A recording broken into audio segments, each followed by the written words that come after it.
Hello everyone. আজি আকৌ এটি নতুন ভিডিঅ'লৈ সকলোকে স্বাগতম জনাইছো।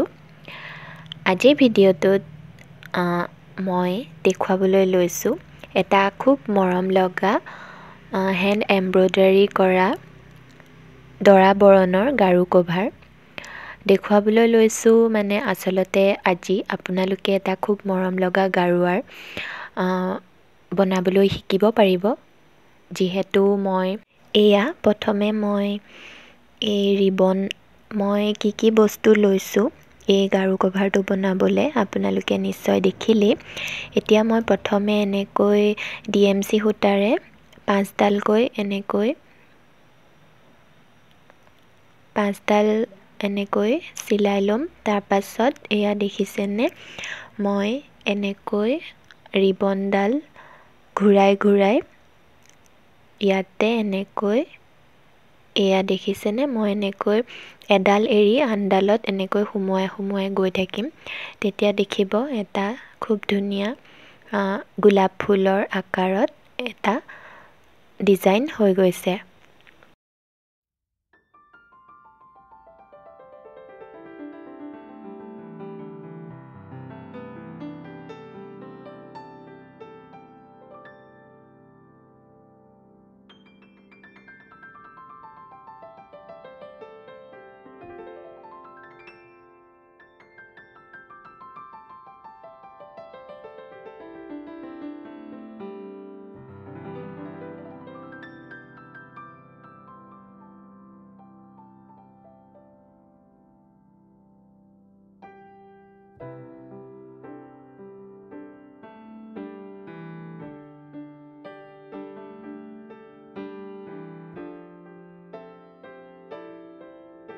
আপোনালোকে আপোনালোকৰ নিজৰ মতে ডিজাইনসমূহ দি ল'ব পাৰে। মই এই ডিজাইনটো আচলতে মোৰ কাষ্টমাৰ এগৰাকী মোৰ বান্ধৱী এগৰাকীয়ে মোক এই অৰ্ডাৰটো দিছিলে। গতিকে তাই মোক এই ডিজাইনটো দিবলৈ কৈছিলে। সেয়েহে মই এই ডিজাইনটোৰে আজি তাইৰ গাৰু কভাৰটো মই এনেকৈ বনাই দিছোঁ। আপোনালোকৰ কেনেকুৱা লাগিছে জনাবলৈ নাপাহৰিব। ইয়াৰ পাছত এয়া দেখিছেনে মই গাৰু কভাৰটো মোৰ সম্পূৰ্ণ হৈ গ'ল আৰু এনেকৈ সাইডতো মই এনেকৈ এটা ফুল দি দিছোঁ। এয়া মোৰ এমব্ৰয়ডাৰী কৰা হৈ গ'ল। এতিয়া এই গাৰু কভাৰটো আমি এতিয়া চিলাব লাগিব।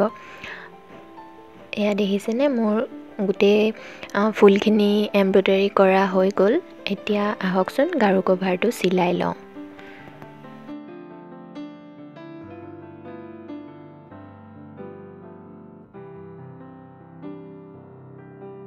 তাৰ বাবে যিহেতু গাৰু কভাৰটোত মই সাইডত ফিল লগাম, সেইবাবে প্ৰথমে মই এনেকৈ ফিলখিনি কাটি লৈ পেলাই চিলাই ল'ম। তাৰ পাছত এই গাৰু কভাৰটোৰ এনেকৈ এয়া দেখিছেনে মই গাৰু কভাৰটোত এনেকৈ কুচ দি গাৰু কভাৰত এনেকৈ ফিলখিনি লগাই যাম।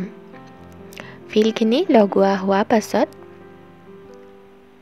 কেনেকৈ কি কৰোঁ আপোনালোকে ভিডিঅ'টো শেষলৈকে চাব বুলি আশা ৰাখিলোঁ। যিহেতু আপোনালোকে ভিডিঅ'টো শেষলৈকে চালেহে এই গাৰু কভাৰটো মই কেনেকৈ বনালোঁ আপোনালোকে নিশ্চয় বুজি পাব। আৰু এই দৰা বৰণৰ গাৰু কভাৰ অথবা ৰুমাল এইসমূহৰ মই অৰ্ডাৰ লৈ আছোঁ। যিসকলে বিচাৰে এনেকুৱা ধৰণৰ গাৰু কভাৰ বা ৰুমাল বনোৱাব তেওঁলোকে মোক কণ্টেক্ট কৰিব পাৰে। এয়া আমাৰ ফাইনেল লুক। এয়া দেখিছেনে মোৰ গাৰু কভাৰটি চিলাই ৰেডি হৈ গ'ল। ডিজাইনটো বাৰু কেনেকুৱা লাগিছে জনাবলৈ নাপাহৰিব। আজি ভিডিঅ'টো কেনে পালে জনাবলৈ একেবাৰে নাপাহৰিব।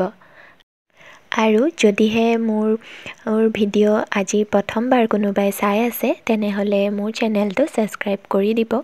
লগতে লাইক এটা নিশ্চয় কৰিব যদিহে মোৰ ভিডিঅ'সমূহ ভাল পাইছে। তেনেহ'লে আজিলৈ আহিছোঁ।